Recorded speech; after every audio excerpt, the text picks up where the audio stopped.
Hi, this is Bob Sorrentino from Italian Roots and Genealogy, and I'm here today with Jim Pasto, and we're going to talk a little bit about growing up Italian. And I grew up Italian in New York, and Jim grew up Italian in Boston. So we'll touch on the differences. So thanks, Jim. Thanks for being here. My pleasure. Thank you, Bob. So when I was thinking about your name, Pasto, I was wondering because I'm crazy with this genealogy. I'm wondering if somewhere back in your line they weren't pasta makers. Yeah. Well, the funny thing about this is that the name is actually pasta. In Italy, my family is pasta. Ah, there you Now, go. and my father was for a time a baker. But a quick interesting story about the name. My father always told me that I didn't know the family was named pasta in Italy until much later. So growing up, my father always told me that his father hated pasta. Okay, so that's the story. When I get to Italy, I find out that the name of the family is Pasta. So my theory is my grandfather actually deliberately changed it when he came over from pasta to pasto because he didn't like the pasta. That's funny. An That's Italian that didn't like pasta. yeah, yeah, yeah. I I'm know. weird because I I'm an love. Italian. I'm an Italian who doesn't like calamari and fish. So Oh yeah, I think I love it all. so where are your parents from? Where are their families from? So my father is from a small village up in Abruzzo. His mother is from a town called Philadelphia in Calabria. But my mother's mother and father were both from towns around Avellino, so the Villanese. Ah, okay, all right. So that's yeah, it's close together. Yeah, And so when did they come to the states? they all came, the turn of the century, early 1900s. My father's father settled actually first in Welch, West Virginia. That's where my father was born. And I'm not sure if they were there for mining work or construction work, but they eventually then left. And I think they had relatives in Connecticut. So they went up to Connecticut first, and then from there they ended up in East Boston. But my mother's father and mother, they both came to Boston from Italy, and they lived south of southern part of Boston. Uh, I forget actually the name of the little section. It's a small section, but they were literally chased out by the Irish. They were told to leave, and so they went back. They went to the North End, and they grew up there. So that's where I grew up. So yeah, so I guess I mean New York was the same way. You had the Italian neighborhoods, you had the Irish neighborhoods, and they would Yeah, overlap a little bit. But I didn't realize that they chased the Italians out in Boston. they chased them. Yeah, so the kids used to follow my mother and her old assistant say Guinea Wop, and then the Irish parish priest said basically, what's probably better if you leave here, better for you, better for us. So they Wow, went to the North End. Yeah, wow, that's something. Yeah, I yeah. mean I don't. I mean at least when I grew up, New York wasn't quite that bad. But I'm sure there was a lot of prejudices back then. So now did you grow up in the North End? I grew up in the North End. Was born in '58, and my family left in the mid '90s. I left to do military service. I traveled to Hawaii. I did some education overseas. So but that was still my home whenever I went back until the mid '90s. So I grew up there. I grew up through the changes and gentrification. I grew up, the old corner life, and it was a nice place to grow up. Yeah, I mean, I grew up in. My family was from Corona, Queens, which was an Italian enclave. New York had so many So Italian many. neighborhoods. Every county had an Italian neighborhood That was or nice. more. Yeah, yeah. Manhattan had at least three, Wow. and probably more. And Brooklyn had a couple of different ones. And That sounds like heaven to me. well, Corona, Queens. Now it's changed a lot.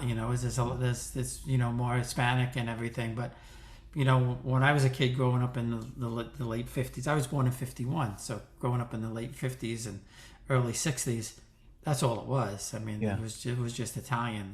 For probably I guess a 10 block area or something, right by the yeah, World's Fair and Chase Stadium and that general area. But the North End, I kind of look at that. I've been there a couple of times, but I kind of look at that as Boston's New York, Little Italy type of yeah, place. yeah. I think that's an equivalent of it because there were some other Italian neighborhoods in Boston. East Boston was a big Italian neighborhood. The West End was, majority Italian before it was knocked down. But there were areas of West Roxbury and other parts of the city, But the North End was like that hub for them all. So what was it like, growing up there surrounded by Italians or I Italian learned Americans? well, but it was Italians. But interestingly, and I've done research on this, the North End had a lot of new Italian immigrants who were coming in the '60s and the '70s. So my grammar school, St. Anthony's, about 30% of the kids were right from Italy, and so I was surrounded by Italians right from Italy and Italian Americans, 90%, between the both, and it was, what was it like? It was just that was life for me. That was normal life. That was American life. Italian food, Italian coffee, Italian businesses, butcher shops. That was my America, in an interesting way. Yeah. So, Yeah. so when I left, it was odd not to see this. If I went into other neighborhoods, although we thought of that out there as America too, it was interesting. So, and you told me before the lunch ladies in your grammar school were cooking real food. They cook real food. There were two women. I think they were both from Italy. And for lunch, we'd go down, have homemade meatloaf, homemade, pasta, homemade gravy. I mean, it was just, yeah, that was the normal. That's incredible. That's I've never heard anybody say that the Italian Oh, ladies cooking in yeah, grammar yeah, school. they did. They did in my St. Anthony's. Yeah, That's fantastic. That's it was just great. nice. Yeah, yeah, I mean, we would go to the beach, yeah. and my aunts would, we'd have eggplant parmesan heroes and sausage and peppers and everything. And, the American kids were eating bologna and peanut butter Right. and jelly. Yes, yes. Yeah. Well, my friends, that's funny because my friends who went to public schools, right? They would, and outside of the North End or in the North End, it's the same thing. They'd open up a sandwich and it would be a broccoli rabe, a meatball sandwich, and their friends would have bologna, right? I know that's so funny. I'm sure you had the experience of bringing the non-Italians back to moms or grandmas and telling them, slow down. That's only course one. Right. Yes, absolutely. Absolutely. Especially, on holidays, we'd invite people over and it would be a feast to them. It would be, there's more coming. They literally, that's what they say. You mean there's another course after this? Oh, yeah. Yeah, we're just getting And warmed up here. and that was just our normal, that's how we live. Yeah, I know it's we look back on those days, and that's why I do some of this stuff and like to talk to people like you because um, that culture is lost now. Yeah. Our kids didn't see it, and my I don't have grandchildren yet, but my cousins that have grandchildren, some even have great grandchildren, believe it or not, uh, they don't know any of this stuff. No. And the I'm getting such great feedback from Anthony's voices from the past, Yeah. and those people are just incredible. So yeah, you grew up with those people, so Yes. Yeah. sitting on the stoop, Yeah. right, watching what everybody was doing and everything. Yeah. Yeah. Um, I don't honestly know what to feel about this because as I feel sadness at the loss, but on the other hand, it's just inevitable. And I have a nice picture of the North End that I show my students. I thought could have shared it with you. It's sort of somewhat private, but I show it to my students, a picture of Hanover Street, and we talk about it. We analyze it. There's like 4 or 5 North Enders. There's people around them, and I just try to explain to them, you'll never ever see another photograph of a situation like that again. They'll never exist. Sort of a moment that we all had in these Italian neighborhoods, that we all shared. You shared it wherever we were in the United States. Can never ever bring it back. Yeah, and I'm sure it's the people hanging out the window, the people hanging on the stoop, Yeah, yeah, the yeah, fruit guy on the corner, all that stuff, right? yes, yes, yes, yes. It's amazing. It really is to your point, it is sad that we lost a lot Yeah, of that stuff. And like you said, it's inevitable. We're in a different country, and but I don't want people to lose that. I want people to hear it and see it and know it, and I'm really looking forward to the museum that's going to open up in New York City. It was supposed to be next month, but they had to delay it, I think, until the spring. But he's going to have the sights and sounds and things like that, in that museum. So that should be interesting. So now, have you gone back? Have you ever been to Italy? I have been, I've been back twice. So I was in the Middle East for school, and then I was coming back, and I stayed in Rome. I traveled up into northern Italy. I didn't see any of my family at the time, but then I went back early 2000, and I saw my father's family in Abruzzo. Oh, So that so was so nice. so you have so. I was going to Yes, ask. So you have relatives there, close, yes. or? This was my, and I fell out of touch with him since, but this was my, um, it was a cousin, Domenico Pasta. So he was a cousin, and I got in touch with him through my father's family. So just briefly, growing up, somewhat of as an aside, we always had our holidays with my mother's side of the family, with her father, and then I would visit my father's sisters and brothers with him, and on other occasions. So I didn't know the history of that side of the family well until I went to Italy. But my mother and my sister actually married a guy from the same village as my grandfather's, as my grandmother, right? So they're really paisan. And so my mother and my sister went back, and they saw those relatives in around Avellino, Manado. So, but I Oh, didn't get down there. I didn't get down there to see them. yeah, yeah. And I always ask people. So when you went to Italy, how did it feel? Felt like I was back in the North End, really, in a lot of ways. It did. It really did. It felt familiar. Um, it wasn't like I wasn't in a foreign country. I was back. I was back home, but back in my home where I grew up. And even just the way people looked, I felt like I looked more like other people. I felt I blended in better. I knew the food. It was the kind of style, the pace. On the other hand, I was American, but there wasn't like this distance. They would perceive me more as an American than I would. Yeah, I know, and I felt the same way. I mean, we were supposed to be leaving tonight to go back. I'm, Oh, I'm oh, so oh. bummed. And this is the second time we canceled. I'm praying that we Oh, it's too postponed it bad. again I'm till sorry. May. Yeah, Um, but I was going to meet cousins that I never knew existed up until I started doing research. And we were gonna have like a party. But yeah, when we were there the first time 25 years ago, and that's why I asked, because I felt like I was at home. My wife said, "You love it here, don't you?" And I said, "I feel like I'm among my people." I said, "I yeah. can't explain it."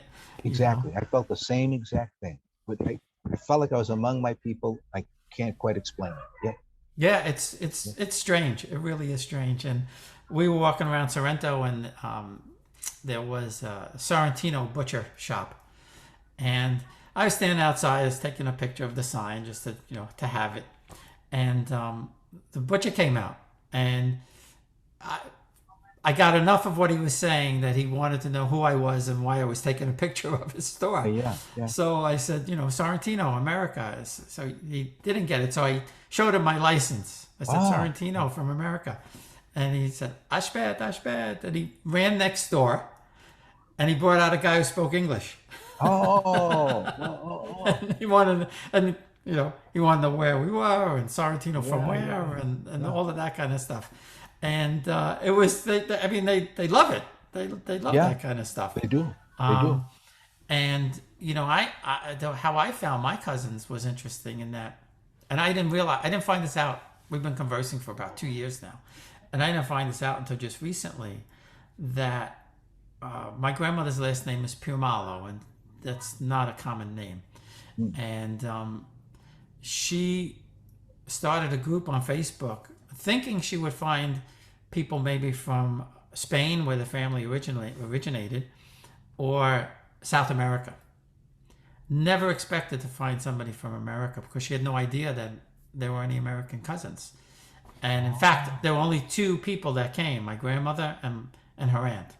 yeah, Uh, yeah.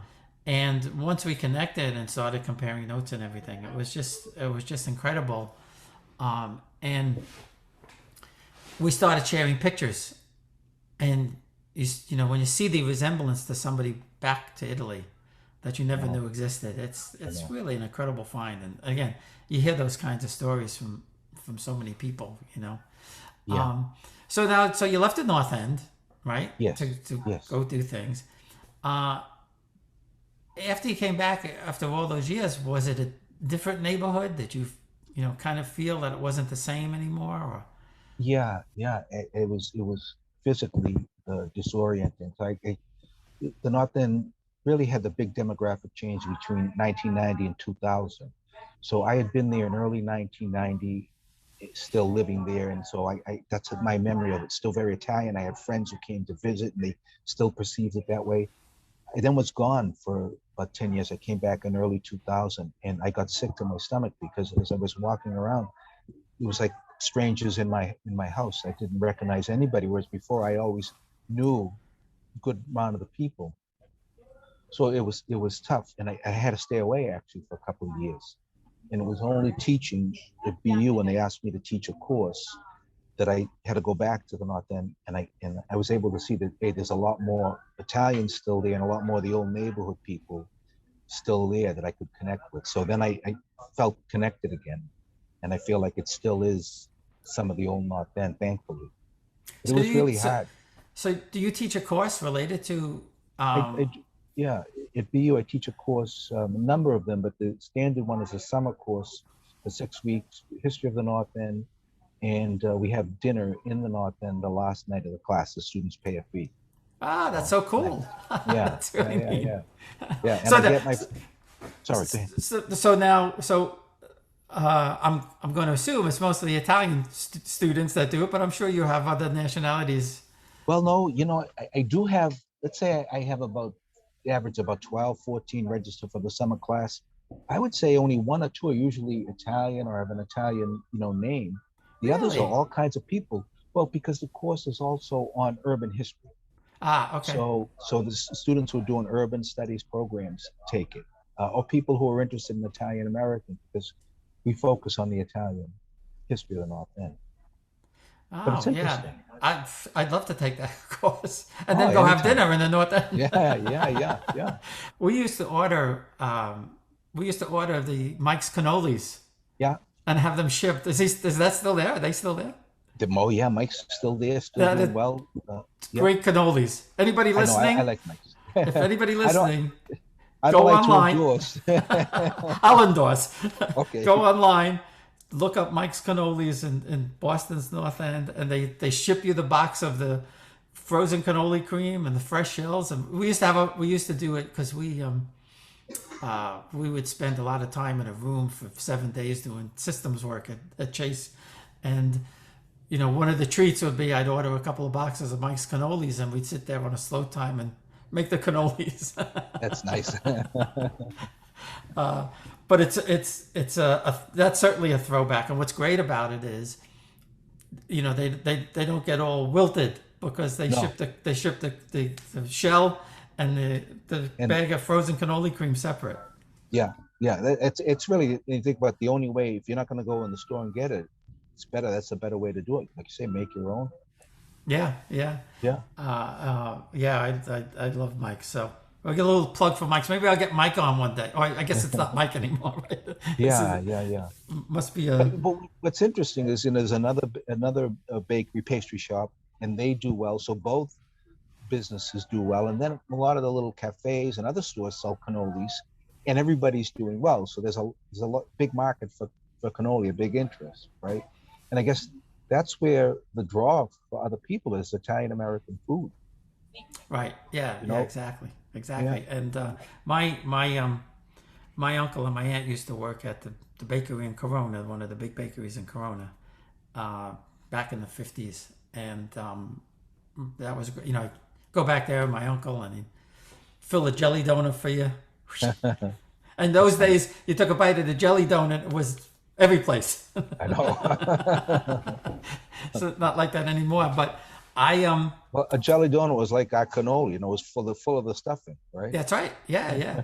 Yeah. And just recently, I connected with one of the granddaughters of the owner of the bakery, and she posted something about the pizza, and I said, gee, I'd love to have the recipe, and she said, well, my cousin has it, and he told me I can't give it out. I promised my grandfather that I would never give this out, and I said, well, I asked because my uncle used to make it. My uncle was the baker, Frank Nicoletti. And he says, oh, you're from that Nicoletti family? Wow. Wow. I loved your Uncle Frank. I'll send you the recipe. So The connection. that's, yeah. And sure enough, it tastes not exactly, because I'm not that great a baker, but it's pretty close. It's pretty close. I bet you're a good baker. Yeah. I'm a better cook than I am a baker. Yeah. I'd say the same for myself. My wife's a good baker. She's a good cook. Yeah. My problem is I don't have the patience for baking, Yeah. and my Uncle Frank would roll out, the pasta dough to make fresh ravioli with, you have the board and the big long dowel and roll it out just the perfect thickness, like it was nothing. Yep. Yep. That more than anything else amazes me, how these, old Italian, cooks and could roll out a sheet of pasta like that. I know. And I can't do it. I have to cheat. I use the machine, My father used to make homemade raviolis for Thanksgiving. And so, before Thanksgiving, to be out there on the kitchen table, having it on, he'd roll them out exactly as you say, just perfect, cut them and stuff them. Yeah. I know. Amazing. Well, we have a funny story. In fact, I wrote a song about it. My uncle used to make them for Easter. We used to have them at Easter. I think we had lasagna or something, probably at, the other holidays. But every year he would make probably 12 dozen raviolis, and they used to put them on the sofa to dry. Yeah. Well, my cousin Frank I was probably about 10 or 11. My cousin Frank was probably about 16. And he comes in and he just sits on the ravioli. And, everybody screams, yeah. As only Italians can scream. And he ran out of the house. Everybody's crazy in this house. Everybody's crazy. Who puts ravioli on the sofa? It was there every year. I mean, we all knew it was there. And that was my favorite. I used ravioli and the manigotti. Those were my two favorites. Yeah. I could not eat anything else and just get seconds of that. Yeah. Your father wasn't a baker by trade, though, right? No. So he was a laborer. He did construction most of his life. But for a short time, when I was very young, him and his brother Dominic opened a bakery in East Boston.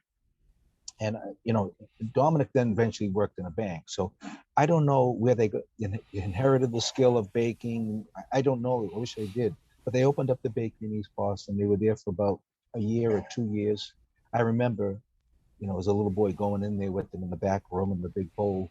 And they sold pastries. And so he knew that, and he continued to bake as we were growing up. But, that's a business. Yeah, I'm sure it's a tough business, and competition is probably very, very, tough, not so much anymore. I mean, I'm blessed. I have an Italian bakery 4 blocks away down here in Bradley Beach. Yeah. And truly are blessed. Yeah, I could walk there. But I had before I left Chase, there was this young black girl who was kind of my protege, I guess. She was like my daughter.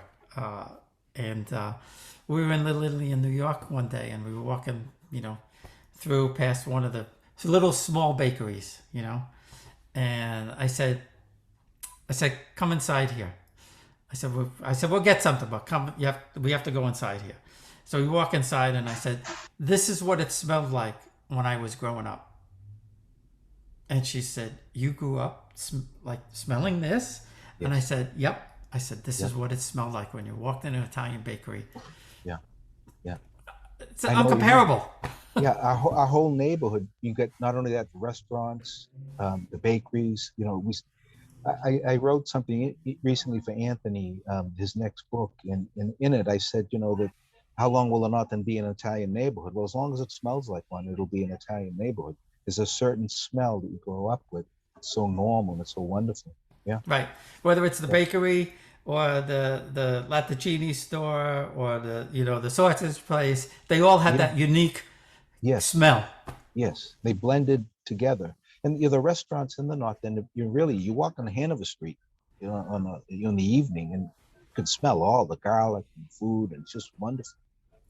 I know, I know. Yeah, that's and it's so uniquely Italian. It is. It is. That Yeah, smell is uniquely Italian. This has been great, Anthony. I really, really appreciate looking back in time with you. my Um, pleasure. I'm gonna throw another plug in for Mike's All right. cannolis. I'm gonna put They're all good. the link It's out good. there. They're all good. Yeah, but I think he's the only one who ships them, right? I don't know. Honestly, I don't know. I know he Yeah, does. I know they ship Yeah, them. So if you that's live good. anywhere in the United States, you want a good cannoli, you get Mike's. All right. Well, thanks, Anthony. I appreciate it. All right. Take care, Bob. All right. Take it Bye easy. bye.